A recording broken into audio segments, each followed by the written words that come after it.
If it's all right, I'm going to start off with a prayer. You can all join me in a prayer this morning.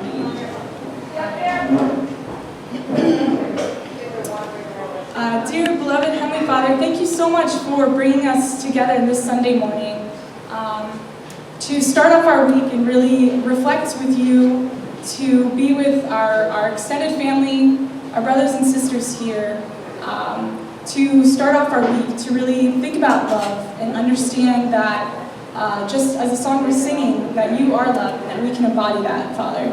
As we have this, as I'll be giving this sermon this morning, I pray that you can be with me through my voice and the words, reaching each person here in a way that's particular and specific to each person. We want to welcome you to be with us in this moment, in this day, and to really celebrate this Sunday, celebrate the start of a new week. And I want to pray all these things in my name, Laur, Cordero, blessed and family. Thank you. Thank you. So, I wasn't going to hold this mic. Okay. I can fix that for you. Maybe we could put it up. So this morning, when I was thinking about what to talk about, I was really thinking about sharing about reflections on community impact in a way that's been really real in my own life. And so I want to start with a few words, some quotes that I found. That's okay. There we go. Okay. So, in the Bible, in Matthew 20, 26, 28, Jesus says, "Whoever wants to become great among you must be your servant, and whoever wants to be first among you must be your slave. Just as the Son of Man did not come to be served, but to serve, and to give his life for many." And another quote that I'll read here from Reverend Sung Myung Moon, True Father, at Belvedere in 1984. He spoke about living for the sake of others. "The cardinal rule is this: any movement that is self-centered will always be resisted, while any movement that is selfless and for the sake of others will always be welcomed. We must ask ourselves, how can we go everywhere and be welcomed? How can you go to the level of the family and have them open the door to you? How can you have society open their doors to you? How can you have the nation, world, and the universe welcome you? What is the necessary method by which you will be welcomed, all the way up to God? It is the selfless way of life. You must exist for the sake of others. That is why selflessness is the most fundamental teaching of the Unification Church." So in reflecting on living for the sake of others, at least for me growing up in this movement, in this church, I hear living for the sake of others so much that it kind of becomes a platitude. A platitude is a remark or statement, especially one of moral content, that has been used too often to be interesting or thoughtful. Not that it's not meaningful, but I hear it so much, live for the sake of others. At one point when I was on NGA, it turned into LFSO. Right? LFSO, there was this what's it called? Acronym, yes, thank you. So we hear it so much, not that it's any less meaningful, not that it doesn't still have the same meaning, but somehow when it's been repeated so much, it kind of will go right through me, like kind of right through my brain, rather than just kind of sitting with it. But also when I really reflect on living for the sake of others, there's this idea that it's kind of a platitude that I hear so much, but also if I reflect on it, it's also very grandiose. It almost seems so big that it's unattainable, like overwhelming for me personally. When I hear living for the sake of others, I'm like, okay, should I go live in a dumpster? Should I just, forget everything and just like give up my life? I think too much. But these are the things I think about.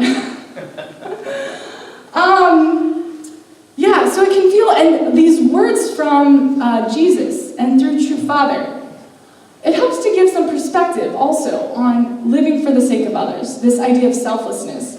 But also sometimes, even in those passages that I read, it also can seem very overwhelming at times, what it means to truly be selfless. So today I wanted to reflect on ways to relook at this living for the sake of others, to kind of refresh this idea, and how we can apply it to our lives, particularly at the community level, through the work that we're doing now, in our movement and within our own capacity. And another quote, because I love quotes, that really comes to mind and really helps to take this idea of living for the sake of others and break it down for me is one by Mother Teresa. And she had said, "Not all of us can do great things, but we can do small things with great love." So as many of you are probably quite familiar with the life of Mother Teresa. Maybe you're not. But she was born in Macedonia to Albanian parents. And at a young age, her father died at a young age. Her father died at 8 years old. And they were a very religious Catholic family. And she, at an early age, really dedicated her life to God. And to the Catholic Church, and early on decided to become a nun. And so at one point in her life, her mission was, she was in India, and I think that's where we really know of Mother Teresa, is the work that she had done in India with the Dalit, or the untouchables, kind of the poorest of the poor that were living in India. And just showing immense love and outreach to this population, whether those who had leprosy, those that are really outcast from society, embracing people, just kind of honoring the dignity of every individual through her life. And she's not one that sought greatness, and she was not called to greatness, but to service. She really lived her life through actions. And it's not like, for me, when I look at her life, she didn't discover the cure to cancer. She wasn't the first woman to the moon.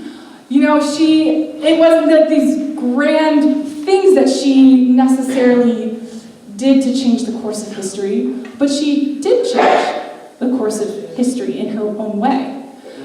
But it was through everyday actions of kindness, of love, loving individuals who were uncared for, who felt unloved and who were unwanted, in the community. And somehow, although Mother Teresa is now a saint as of 2016, but somehow her life brings this idea of living for the sake of others and doing actions in our lives. It makes it more, for me, possible. I don't know if I'll ever go to the moon or cure cancer. I don't think those things are in my cards. But I can love every day. I can do small things with great love. And I wanted to reflect on a couple ways I've seen this in my own life.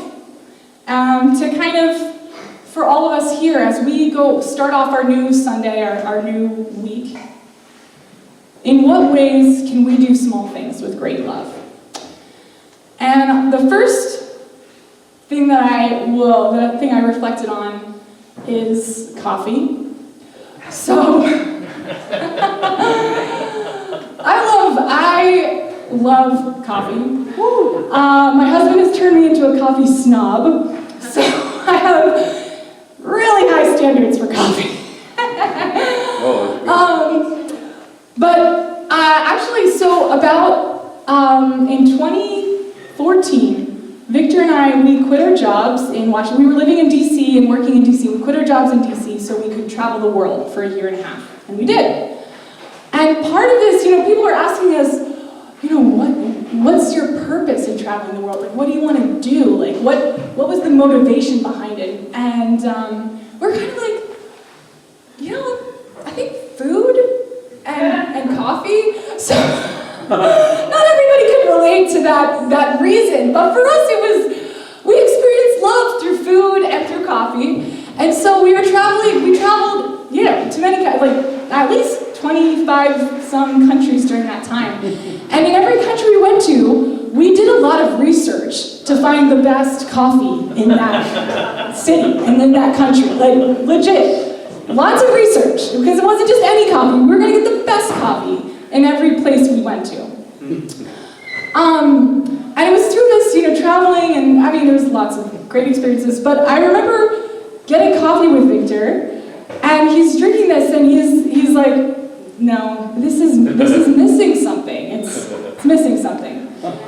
And he said, this coffee was not made with love. It's not made with love. And I was like, yeah, you're right. I don't know about you, but I can taste love in coffee. When it's really made with love, there is a something, and I don't know if it's actually a taste, but I would argue that it does manifest in a taste as well.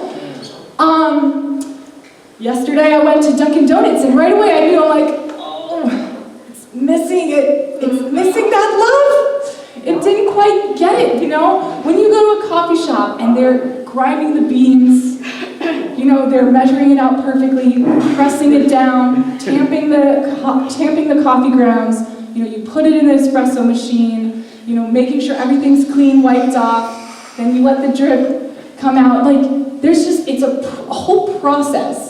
And there's a sense of pride, in that process that you're putting into that cup of coffee. Yeah. And sometimes you can really taste if that's there or not. And for me that's one indication. That's one thing that I really feel it's a small thing, making your coffee. But when I go into a coffee shop, people that are working there, I think there's a sense of real pride and love and joy in what you do in your work. Whether it's making a coffee, whether you work in a restaurant, whether you work at an office, whatever you do, feeling that sense of pride and love, and knowing that in what capacity you have, there is an opportunity there to love in some way. And it takes so many different forms.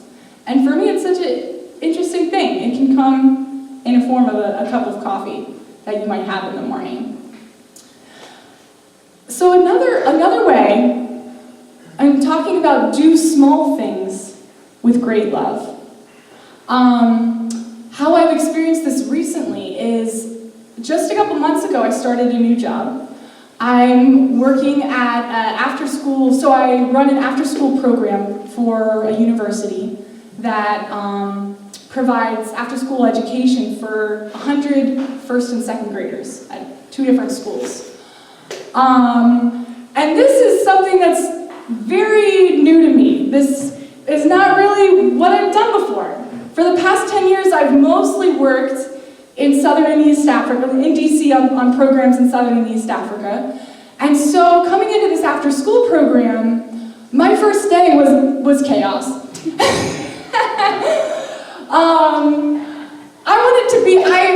I wanted to just have fun with the kids and realize the kids are looking at me, they're like, are you the after-school principal? And I'm like looking around, I'm like, yes. I guess so, yes. That's what I am. I am your after-school principal. So after that first day of just actually wanting to be one of the kids, and it was pretty much chaos. The second day I came in there and I'm like, okay, I'm the after-school principal. That's my role. But yeah, with these first and second graders, I have a really unique opportunity every single day with them. And after that first day of questioning my life choices, the second day, I really got to see how beautiful and loving and creative and energetic these kids are. But importantly, how much opportunity is to really love and how much love kids really need.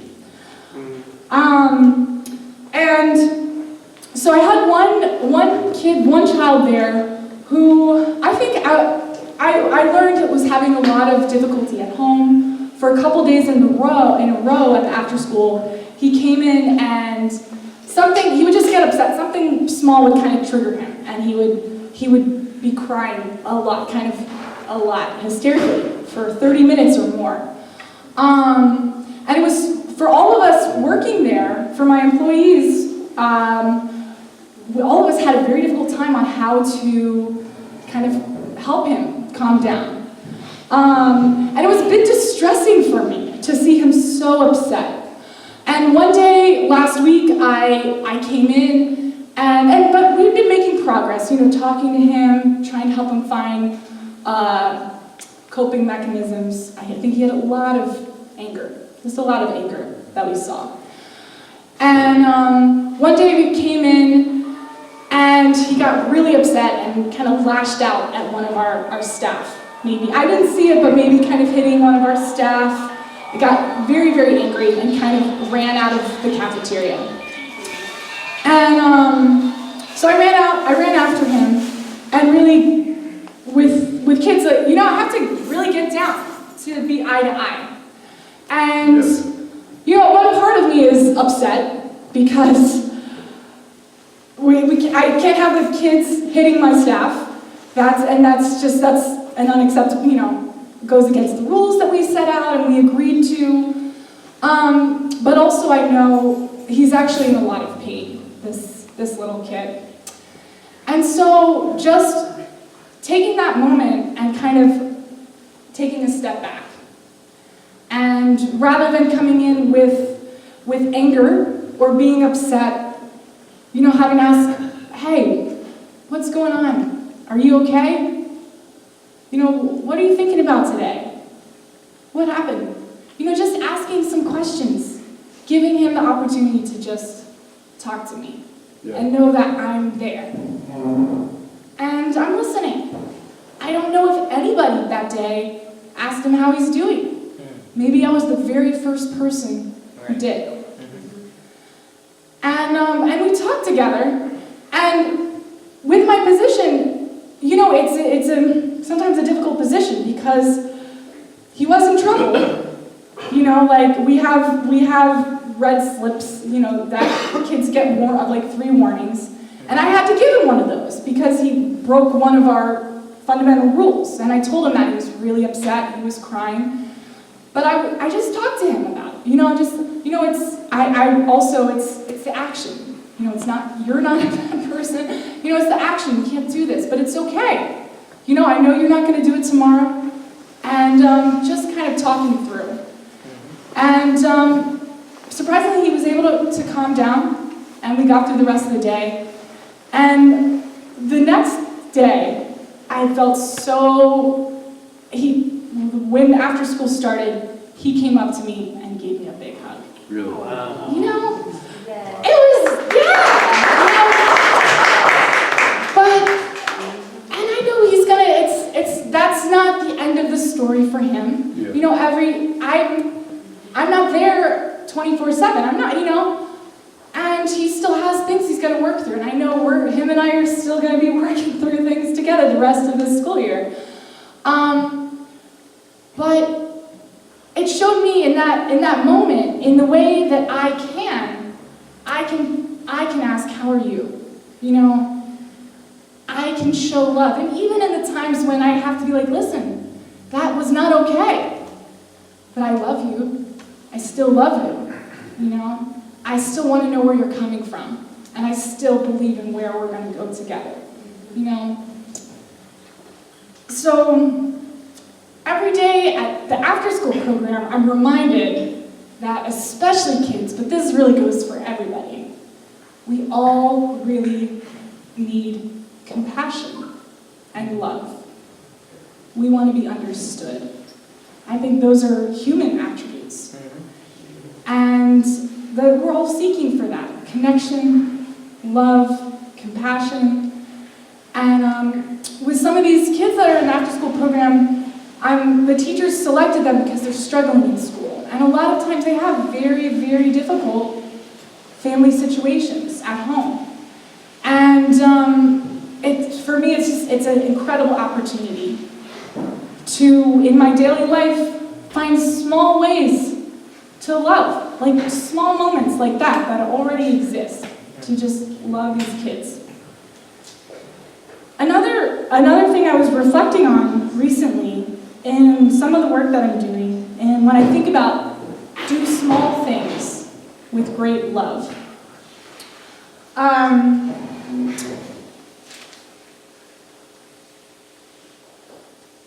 Sometimes when I think about this, especially when I'm connecting it to living for the sake of others,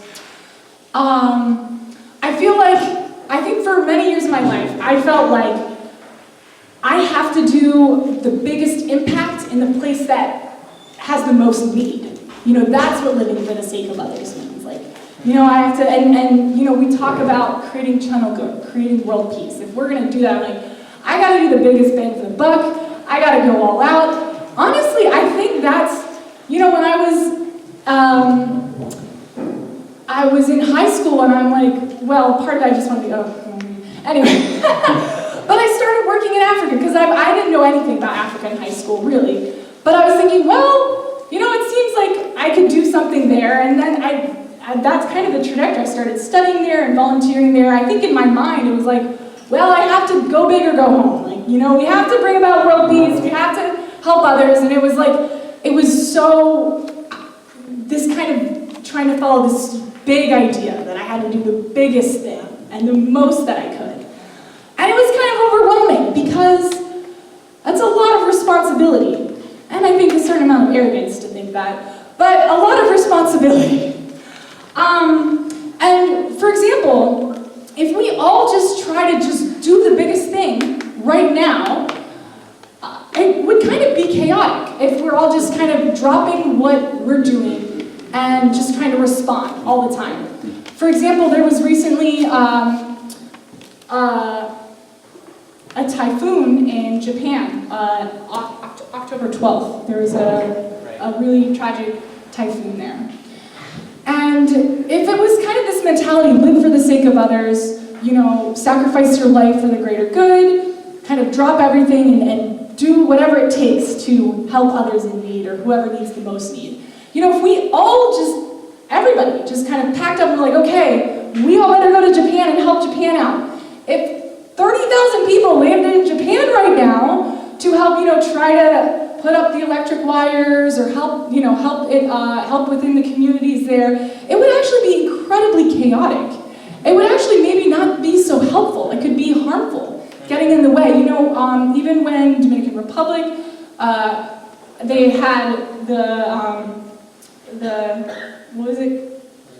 Hurricane. Yeah, the hurricane there. Actually, some of the responders were like, don't come here, right? They were telling us, some international people were like, don't come here. Because people are just showing up, And perhaps if I was, it's good if you have the specific skills or the means, or the passion and talent. You do need some people, but some people already kind of have that maybe select skill set and passion in their life that set them up to be the responder. But we all can't be that person. We can't all, millions of us show up and take care of that one need. But we can all do small things every day, and they do take care of different needs in different ways. Sometimes we need to trust that our interests and our passions are a great need, and we can start there. And so when I was living in DC DC, I was working with an organization called the National Democratic Institute. And there I was traveling in Southern and East Africa, strengthening democracy was building capacity for local organizations to connect with their elected leaders, to create more opportunities for women, young people, just people that are disenfranchised to participate in the political process. So Victor and I moved back to Reading last summer. And for the past 10 years, I've really done this work in Southern Africa, East Africa. So when we moved back to Reading, I was really wondering, what am I going to do in Reading? Because it's not going to be related to Africa.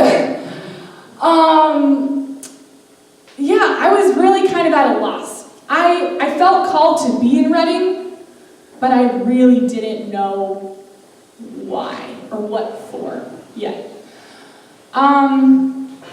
And so when I moved back there, I just started, first I started kind of helping out with a nonprofit in the city, writing grants for them. But really, I started, since I was really interested in politics, because the work I was doing in Southern Africa had a lot to do with African politics. So that was an interest of mine. So I started volunteering. I started canvassing for different candidates that I really believed in. And for about 2 months, I was just volunteering my time, knocking on doors. And what I really enjoyed about that was being able to talk to people and ask, what are you thinking? What issues matter to you? How can local government make your life better?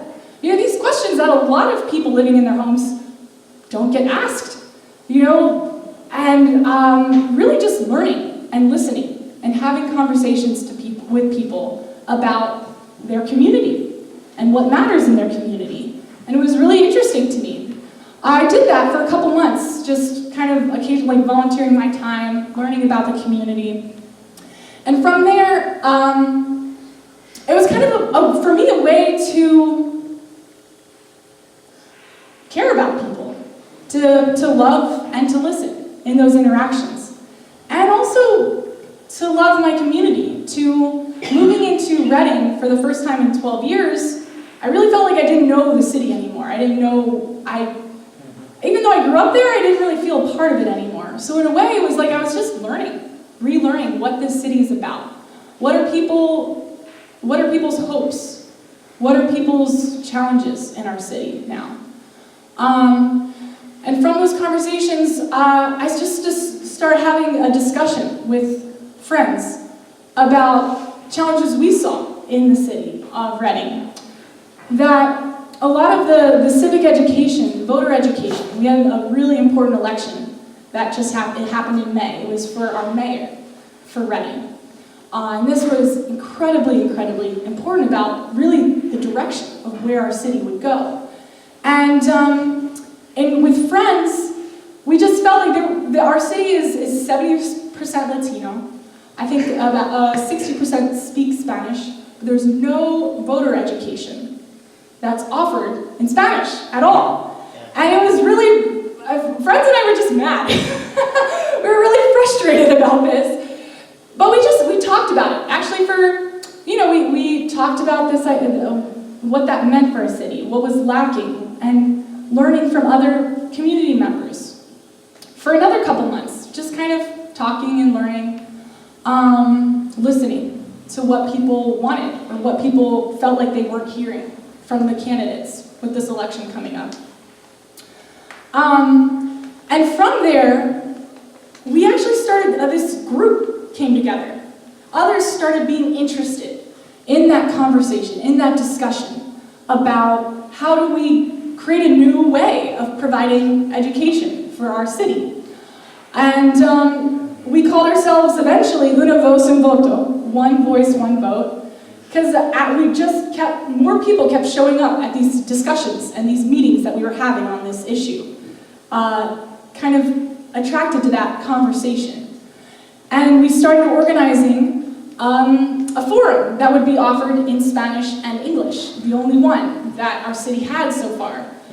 And then in April, this past April, we ended up offering that forum in Reading. We had all the mayoral candidates on the stage, and we had a professional translator, and we live streamed it on Facebook, and we had this forum in Spanish and English, which was really exciting. Yeah. and from there, then every year, the League of Women Voters, they interview the candidates on our local TV station, BCTV. Just a month ago, as they're preparing for the November election, we're going to be electing county commissioners. This was the first year that they translated those interviews into Spanish on live TV. Wow. So it was a really, and that, they asked us, how did you guys go about that? It was just an interesting kind of trickle or development that we saw. And then we ended up doing another live forum for the county commissioners a few weeks ago in October, so this group kind of came back together. But really, when I think about it, a year ago, I was not thinking about a forum in our city. That was not on my radar. Really, it just came, I was doing what I could do, doing what I knew. I was interested in how local government impacts people's lives. And I just started canvassing and volunteering and talking to people one-to-one. From there, conversation with friends. What can we do in our city? And somehow, in that case, things kept kind of building and growing. And that desire, that action, kind of had energy that attracted others to create something in our community. Wow. So, I don't need to be the one to change everything or take on the biggest responsibility, but I can do something. I can do small things with great love. And these small things, those examples that I gave are available to me not by uprooting my whole life, not by necessarily traveling on the other side of the world, although you can, or responding to a call, although you can, but in my daily life, the interactions that I have with the kids at my school, being a community member and just have my own interest in politics and just kind of talking to people about that. It wasn't things that I kind of had to go out of my way to do, to kind of sacrifice. When I think of sacrifice, I almost think of I had to kind of stop my life to do something else, to address the needs of others when I think of sacrifice. But actually, it's a different type of sacrifice. It's not that I need to stop living or stop doing what I love to do. Actually, I keep living, and I keep doing what I love to do. But find those moments, or create those moments, to love. And sometimes we get caught up in the daily, day-to-day routine. But the intentionality, taking the time to be intentional. When you make that cup of coffee, not just going through the motions, but how do you stop and really think, even pray? I love you. I want this person to feel my love for them when they drink this cup of coffee. I'm going to put that into this cup of coffee when I make it. And it's felt. It's really felt. Yes. It could be a cup of coffee, but it can be, how are you? Yes. How are you today? And being there in that moment to really listen. So as we start off this week, it can be the big things too, but today I really want to think, what are the small things? In what way can we do the small things with great love? And if you don't mind, right now, I'm going to let you turn to a neighbor. And I want you to think about, or talk about, as you look at this week ahead, and already the plans you have ahead of you, whether it's going to work, maybe you're retired, Maybe it's through, I love cooking. I feel like cooking is an incredible way. I know it's not for, right? So you don't have to like go out of your way, like, now I need to cook to love. But if it's something you already like doing, it's something you already have to do, like I want you to think about what are the things you already have set today to do? And how can you do those things with great love? Maybe just say one or two things that you know you can give great love through. So I'm going to let you have maybe 30 seconds, 45 seconds, each person, with the person next to you. Talk about something you're doing this week and how you can do it with great love. So go ahead and turn to a neighbor if you need a neighbor. Yep. Does anyone need a neighbor?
Alright, if you could switch to the other person, maybe person one can wrap up and switch.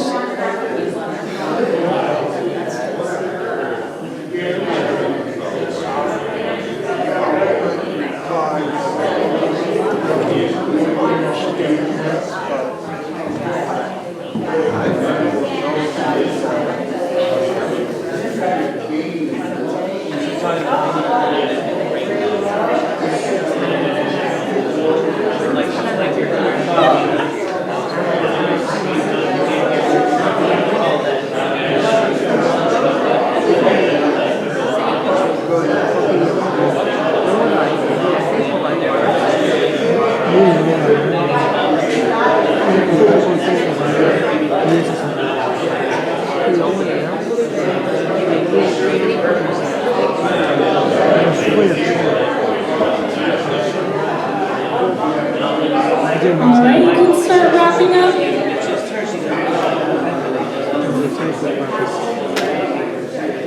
And please thank your partner for sharing.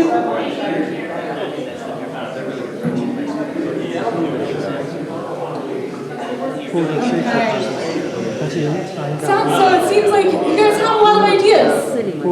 You know, there's the big things that we can do, and sometimes I think in our life we will be called to those big things. We'll feel called to them.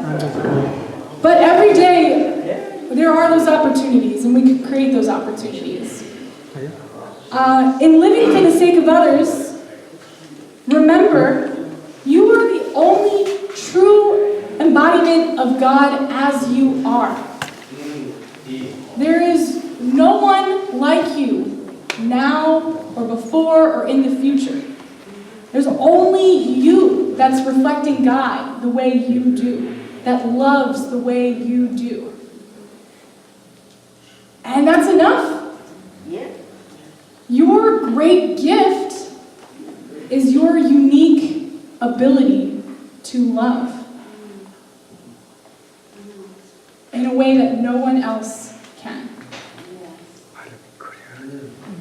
So, not all of us can do all the great things, but each of us in this room, we can do small things with great love. So in this week, really go out and do those things with great love. Yeah.